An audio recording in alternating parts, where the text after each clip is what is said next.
రాజమౌళి తడబడ్డా లేక ఏముందులే అంటూ లైట్ గా తీసుకున్నాడా?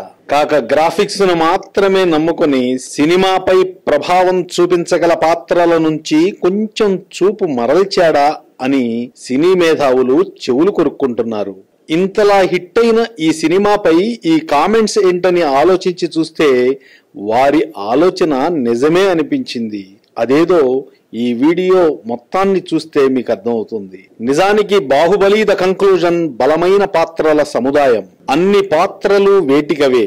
ఇలా అన్నింటినీ కూర్చాడు రచయిత విజయేంద్ర ప్రసాద్. మన పాత బ్లాక్ అండ్ వైట్ జానపదాలను ఓ 25 సినిమాలైన రచయిత చూసుంటాడనిపిస్తోంది. ఎందుకంటే ఈ కూర్పు పాత హిట్ సినిమాలను పోలి ఉంది కాబట్టి. ఇలాంటి పవర్ఫుల్ పాత్రల్లో శివగామిగా నటించిన రమ్యకృష్ణ పాత్ర ఒకటి. నిజానికి ఈ సినిమాకు తన నటనతో జీవం పోసింది రమ్యకృష్ణ.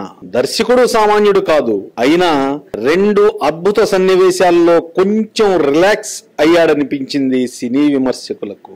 అందులో మొదటిది కట్టప్పను పిలిచి బాహుబలిని చంపమని శివగామి ఆదేశించే సన్నివేశం. నిజానికి ఈ సన్నివేశం చాలా బాగుంది. కానీ రమ్యకృష్ణపై దృష్టి కేంద్రీకరించి ఎమోషన్ కలిగించే షాట్స్ ను కట్ చేసి డ్రామాను మరింత రంగరించి చూపిస్తే ఈ ఒక్క సీనే 10 సినిమాల పెట్టనిపించుకునేది. ఇలాంటిదే మరో సన్నివేశం. బళ్ళాలదేవ నిజస్వరూపం తెలుసుకుని శివగామి పశ్చాత్తాపడుతూ దేవసేనతో తనను మన్నించమనే సన్నివేశం. ఈ సన్నివేశాన్ని కూడా దర్శకుడు బాగానే రక్తి కట్టించాడు. కానీ ఇంత బలమైన సన్నివేశాన్ని మరికొంత వర్క్ చేసి రమ్యకృష్ణ నుంచి అద్భుతమైన పెర్ఫార్మెన్స్ తీసుకునే షాట్స్ పై కొంచెం దృష్టి పెట్టుంటే ఈ సీన్ కూడా మరో 10 సినిమాల పెట్టయ్యేది.